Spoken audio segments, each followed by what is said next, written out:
Hello, everybody. Welcome into Sports by GSMC Podcast Network. I am your host, Jeremy Lapidus. Today is Monday, December 16th. I hope everybody had a great weekend. In today's show, we got a lot to go through. Chaos over the weekend, some huge awards being given out, including the Heisman. We have a doubleheader tonight in the NFL that just kicked off. We'll break down both of those games. We'll break down the Heisman Award. We will break down everything that happened on Sunday, and of course, we'll break down who is in front in the MVP race right now, along with much more. But before we get into any of that, remember, if you would like to be an even bigger part of the show than you already are, all you need to do is go to gsmcpodcast.net. Or if you are on YouTube, you can use that super chat feature. If you do either of those two things, a message should pop up on the bottom of the screen for you, me, and everybody else around the world to see. If you do have a burning question about sports, anything at all that you would like to ask, go ahead and throw that in the comments. Throw it in the chat. I will get to it as soon as I possibly can. I appreciate everybody so much for sticking around, talking some sports with me here on a beautiful Monday, December 16th. But like I was saying, we're going to start off our show here today talking a little bit about the Monday Night Football games that just kicked off. The Bears and the Vikings game has just kicked off as of about 3 minutes ago. Let's go through a preview before we get too deep into this game. We've obviously seen this matchup one time before this season. We saw the Vikings win on a walk-off field goal in overtime, a game that the Bears had to come all the way back in. They had to come back due to a recovered onside kick. That was one of those games that you look back on during their current 7-game losing streak, and it was sandwiched right in between the Thanksgiving Day disaster and also right after the game where they got that field goal blocked, right? This was right in between those two things, right? That disastrous run, and it's still ongoing. The Bears have now fired all of their coaches, and this is a much different team than they were just 3 weeks ago in Week 12 when they first faced off against this Vikings squad.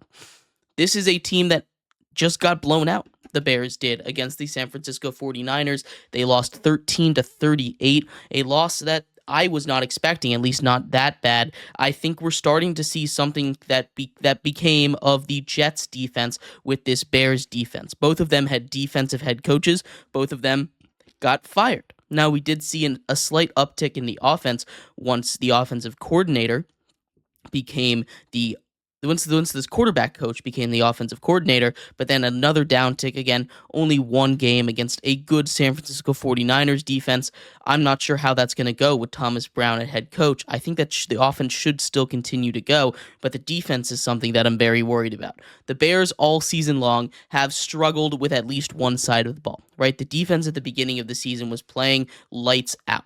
They won them games. Single-handedly, they did. Caleb Williams came on a little bit. They won a couple games in a row. And then everything fell apart. They're looking to avoid an 8th straight loss against a division opponent. The Vikings just clinched the playoffs with everything that happened this week. So they're not playing for too much outside of seeding. And they've at least most likely secured a top 6 seed. Obviously, they do want that 5 seed, although with the way that everything is playing out, it's looking like that 3 seed is going to go to the Tampa. It looks like the 3 seed is going to go to the Rams, and the 4 seed is going to Tampa Bay. I'm not sure which one of those the Vikings really want. I think those two teams are kind of similar. They're not really going to be able to pick and choose, but I think they'll be happy with either of those two. Getting into this game, though, the keys to this one, obviously, Caleb Williams. He's going to have a big day. Last time out, Caleb Williams had a huge day, but the Bears, especially in the first half of the last couple games, have been atrocious. They have been unable to get anything going. In the second half against the Lions, last time they played 2 weeks ago, they were getting they figured it out. Against the Niners, they did not. In the first half of their last 2 games, they have a combined 4 first downs. That is it over their last 2 games in the first half. They need to come out to a quick start if they want this game to go well. This is a Vikings defense that will attack the quarterback. This is a Vikings defense that will get at you and will create chaos. They need to limit that. They need to get out to a quick start, and they need to score points early.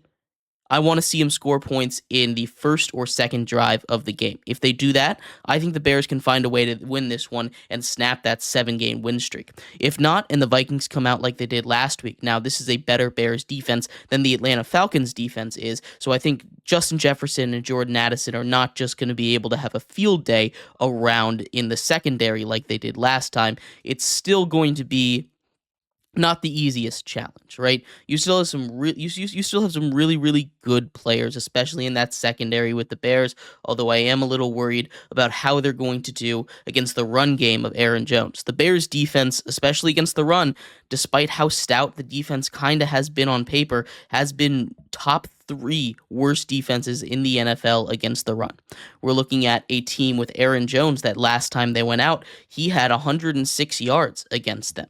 He's looking to have another huge game against the Chicago Bears. If their run defense can stand up a little bit and they can get out to a quick start on offense, the Bears have a shot. That's a lot of ifs. The Vikings, they just need to keep playing the football that they have. I know that they clinched a playoff spot. That shouldn't change their mindset. You want to go into the playoffs hot and firing on all cylinders. In the NFL, you can't just take a couple weeks off and say, we made the playoffs. We'll be all good. Once we're in, we're set.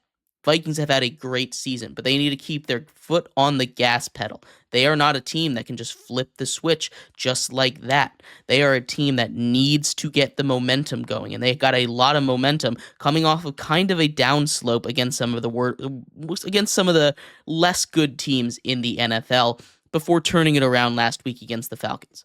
I think this is a game where the Bears defense just has kind of given up. I'm seeing the Vikings go out, move the ball much better than they have in the last couple of weeks before last week, and I think they just do enough to win this game comfortably. Spread right now is at 7 points. When it closed, I'm taking the Vikings to cover. I think the Vikings win 30-20.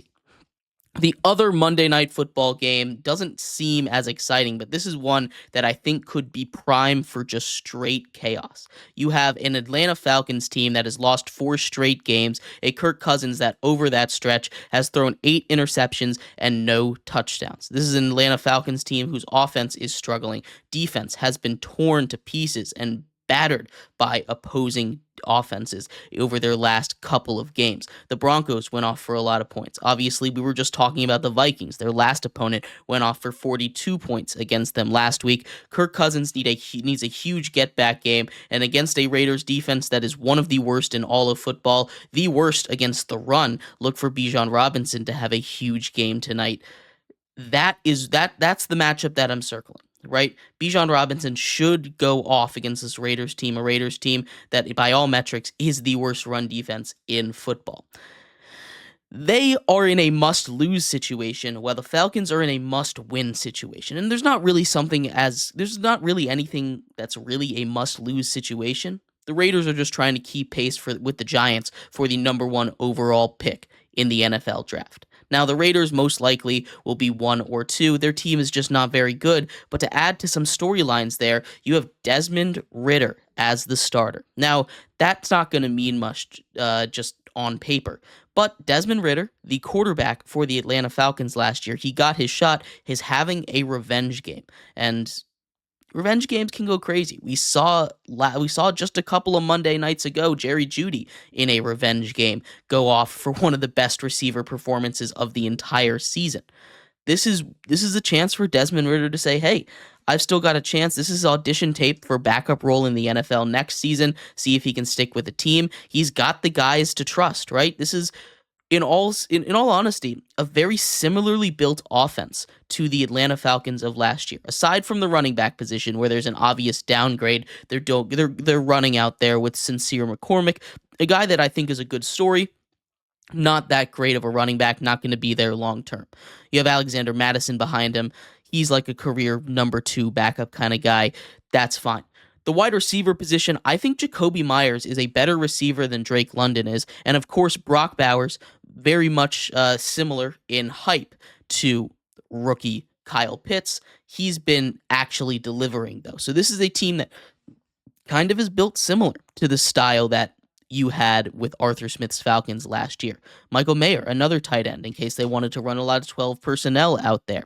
This is a game that I think will be closer than a lot of people think. This is a Raiders team that, while yes, it's been very bad. The defense has been awful. This Falcons team desperately needs something to go right for them. I think this is their get-right game. I think Kirk Cousins has a huge game tonight, kicking off in just about 15 minutes. I do think the Raiders put up a bit of a fight, at least early in this game. I think by the end, the scoreboard makes it look like it wasn't close, but I think the Falcons struggle early. I think Desmond Ridder gets a little bit of a hot start, and I think the Falcons do end up pulling away in the second half. But still, this is not going to be a comfortable game for the Falcons, not really for the Raiders either, that probably are hoping for a loss. I'm taking the Falcons to win this game 28-14. But let me know what you think's going to happen in this doubleheader tonight. We're going to take a quick break. When we come back, we turn our attention to college football. The Heisman Award was announced on Saturday. We're going to talk about Travis Hunter winning the award, whether or not he deserved it, who really should have gotten it between him and Ashton Genty. We'll talk about all that and more coming up next here on Sports by GSMC Podcast Network.